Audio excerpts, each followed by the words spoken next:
Hello guys, welcome to all of you. Welcome बच्चों।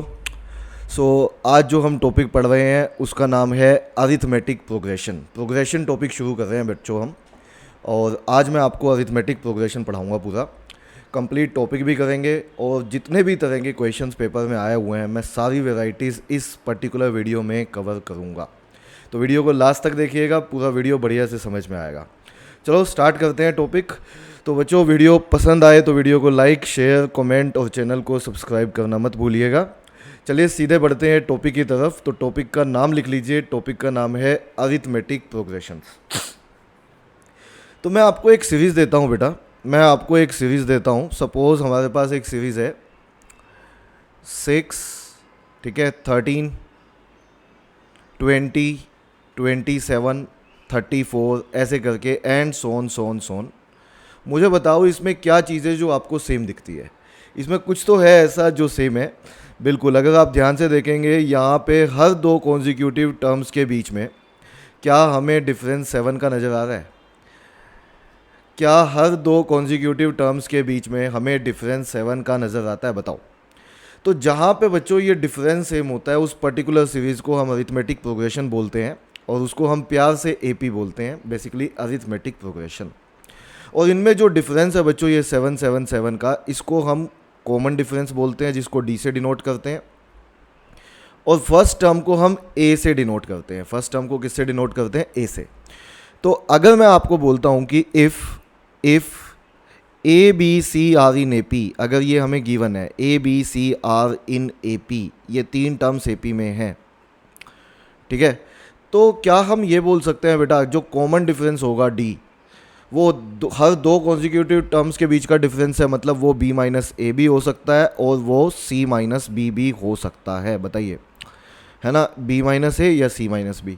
और इन दोनों को बच्चों कंपेयर करते हैं तो हमारे पास निकल के आता है 2b is equal to a plus c, है ना।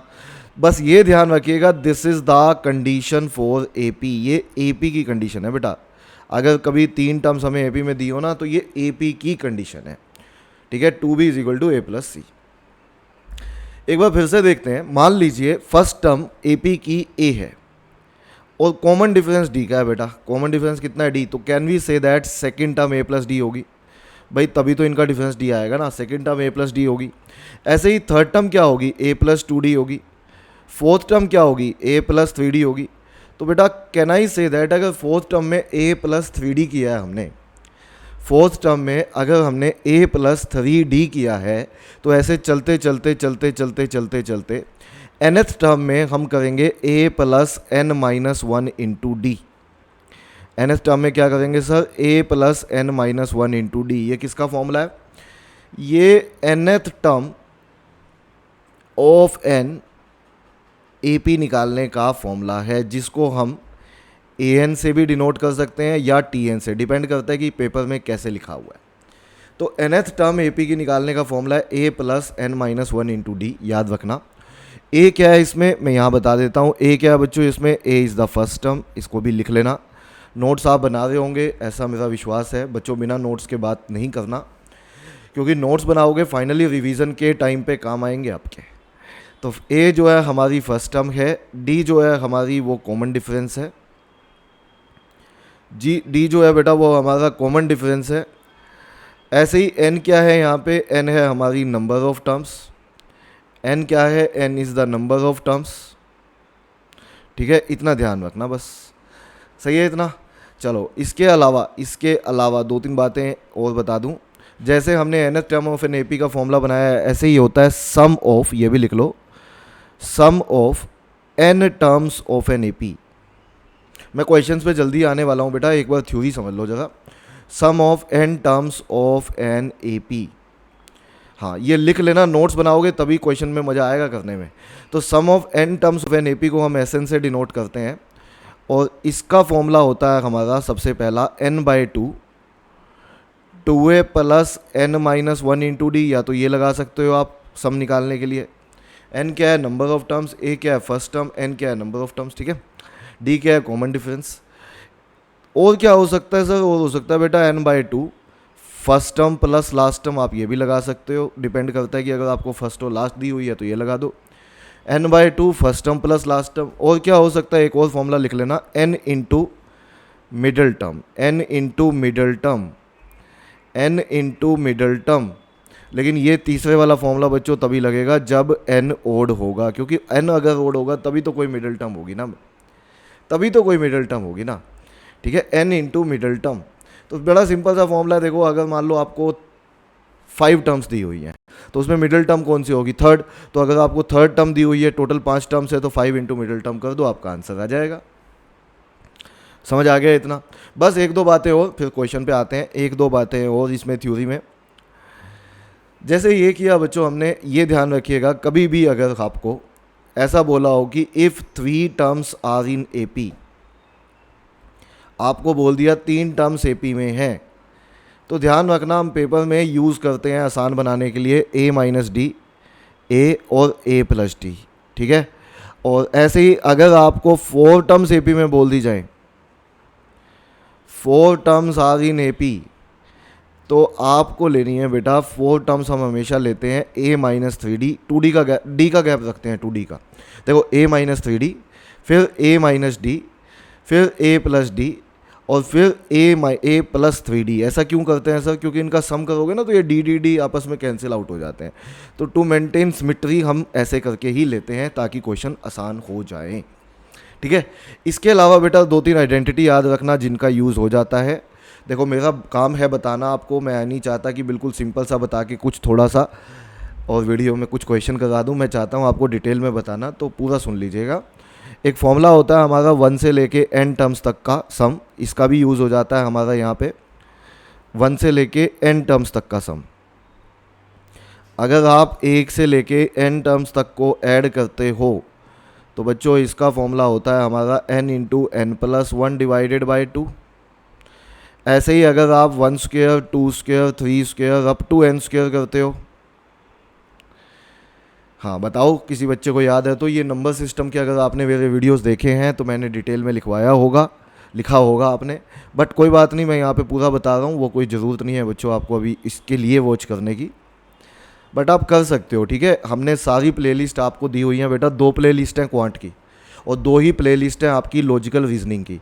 अगर आप चैनल पे जाओगे एडू कैप्टन चैनल पे, तो वहाँ पे आप मेरे को पहचानते हो तो मेरी ही हैं सारी वीडियोस। आप LRDI की भी हमारी 2 अलग अलग प्लेलिस्ट हैं, एक पहले की है एक अब की है। जो पहले की प्लेलिस्ट है बेटा वो बिल्कुल रेलेवेंट है। ठीक है, कुछ चीज़ें मैंने लास्ट ईयर पढ़ाई थी, बिल्कुल रेलेवेंट है, मतलब एक भी ऐसी चीज़ नहीं है जो, मतलब सिलेबस कभी चेंज नहीं होता इनका, वही सिलेबस आता है। तो बिल्कुल पूरा वीडियो आप वॉच कर सकते हो, सब कुछ वॉच कर सकते हो, सारे नोट्स बना सकते हो, उनको वॉच करके आप फाइनली अपनी तैयारी कर सकते हो सारी। अभी भी हमारे पास अच्छा खासा टाइम है।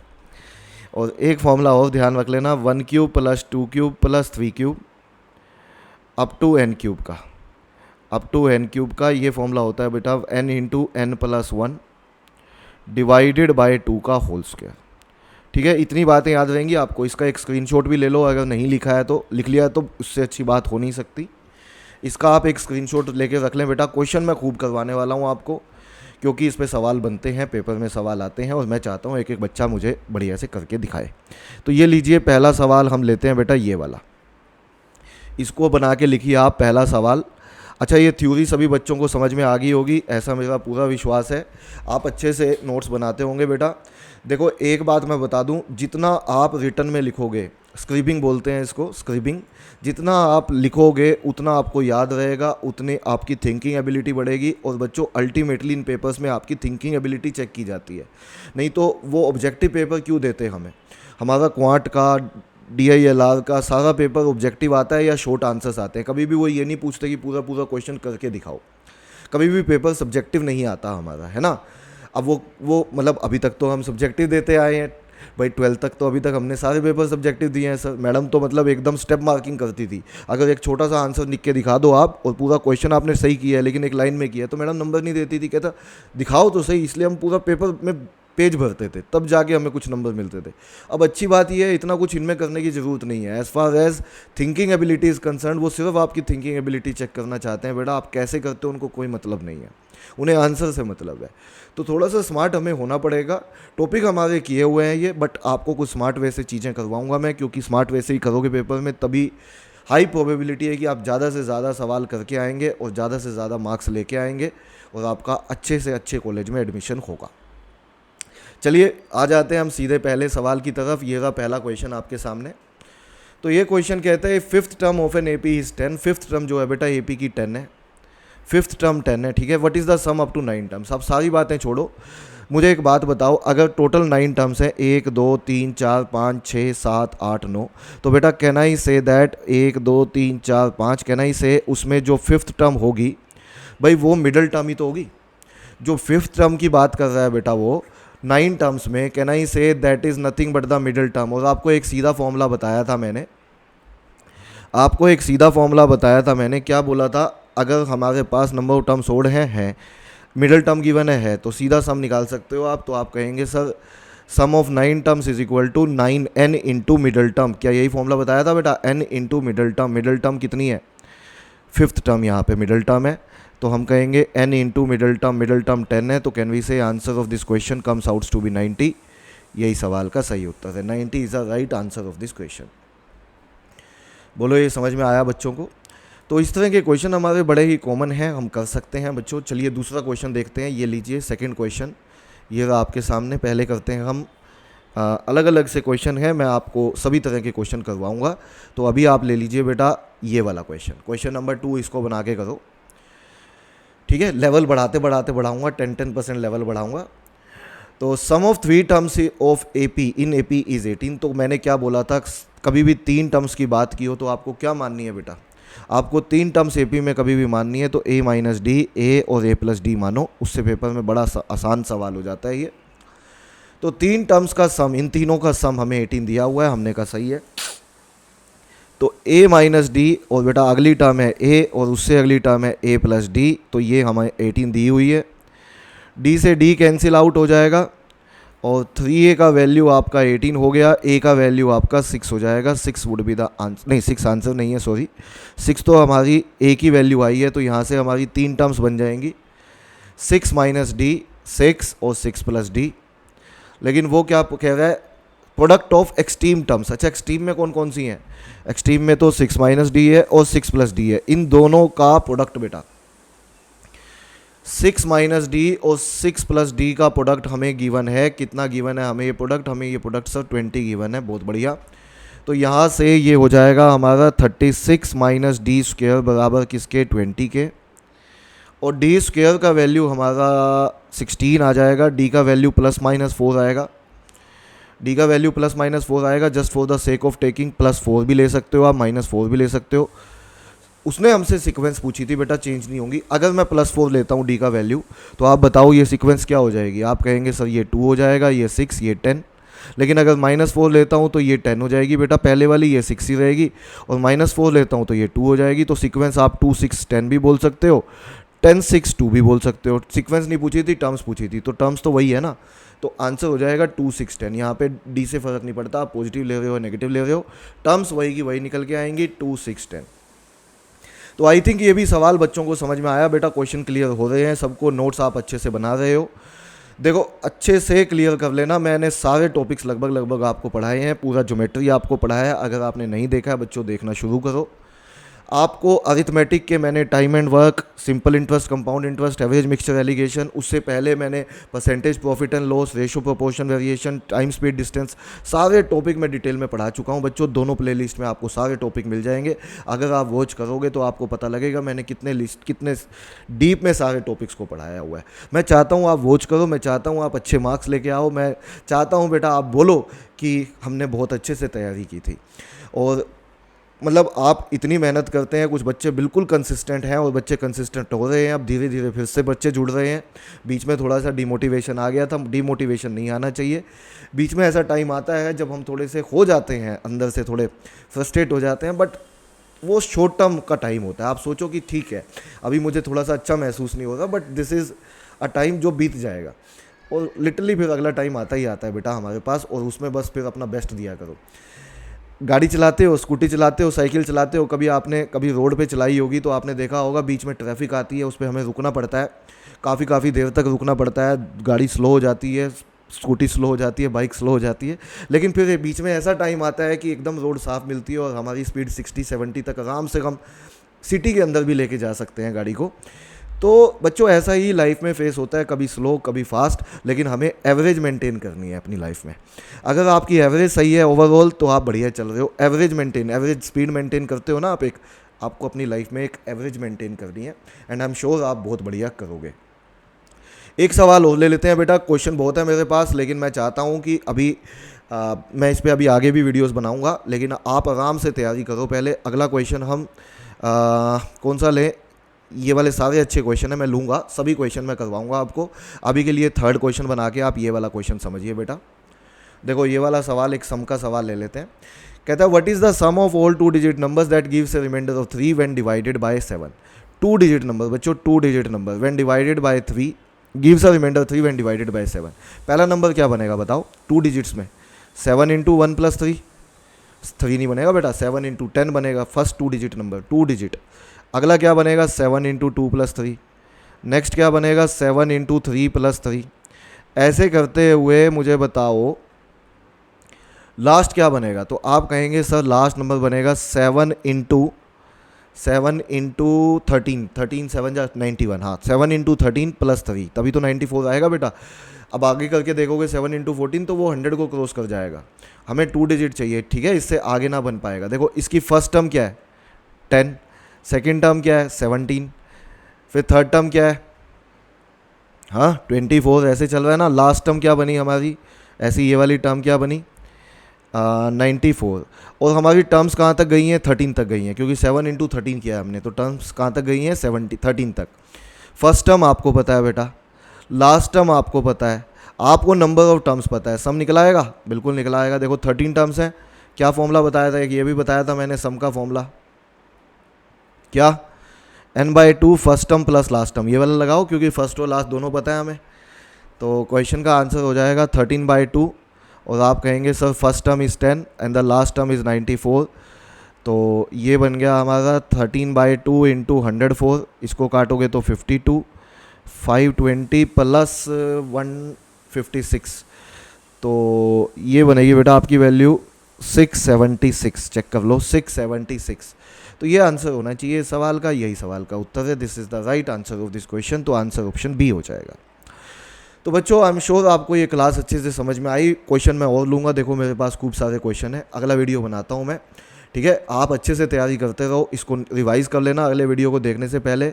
बच्चों ये टेलीग्राम चैनल है, अगर आपने ज्वाइन नहीं किया अभी तक तो आप इस टेलीग्राम पे चैनल को ज्वाइन कर सकते हो। आपको जो PDF है जो मैं यहाँ पे पढ़ा रहा हूँ उसकी PDF यहाँ पे अवेलेबल हो जाती है इस टेलीग्राम चैनल पे। इसके अलावा भी आपको लेटेस्ट अपडेट सारे एग्ज़ाम से रिलेटेड इस टेलीग्राम चैनल पे मिलती रहती है। कुछ आप प्रीमियम कोर्स के बारे में जानना चाहते हो तो आप नीचे दिए गए व्हाट्सएप नंबर पे व्हाट्सएप करके पूछ सकते हो, ठीक है। इसमें हैंड रिटन बुक्स फैकल्टीज़ द्वारा बनाई गई सारी मिलती हैं आपको, सारे थोरो लेक्चर्स मिलते हैं, ठीक है। और इसमें लाइव मैराथन्स भी होते हैं बच्चों। लाइव मैराथन्स मतलब लाइव वर्कशॉप्स होती हैं आपकी फैकल्टीज़ के साथ, मेरे साथ, जो कि हमारे प्रीमियम कोर्स में इंक्लूडेड हैं। तो टाइम आ चुका है बच्चों होमवर्क क्वेश्चन का, तो मैं होमवर्क क्वेश्चन बता दूं आपको, जो आपको होमवर्क क्वेश्चन करके लेके आना है। एक क्वेश्चन होमवर्क क्वेश्चन देता हूं बच्चों, लिख लो, इसको मेरे को सबमिट करना, आप मेरे को बताना कमेंट बॉक्स में ये क्वेश्चन का आंसर क्या आएगा। तो कोई होमवर्क क्वेश्चन है आपका कि find the sum of 7 terms of an AP if its fourth term is, if its fourth, लिख लो, if its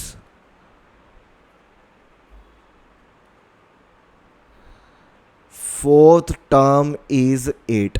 अगर फोर्थ टर्म बच्चों 8 दी हुई है हमें, तो हमें बतानी है sum of 7 terms of an AP क्या होगी। तो आई एम श्योर आप ये क्वेश्चन का आंसर बच्चों सबमिट करेंगे। वीडियो आपको पसंद आया, थोड़ा सा बच्चों ने वीडियो को लाइक करना बंद कर दिया है बेटा, वीडियो पसंद आया तो लाइक करो, नहीं तो डिसलाइक करो। मुझे इंतज़ार रहेगा कमेंट बॉक्स में आपके आंसर का। आज के इस पर्टिकुलर वीडियो में इतना ही करते हैं, मिलते हैं अगले वीडियो में। Thank you very much, take care, good bye to all of you.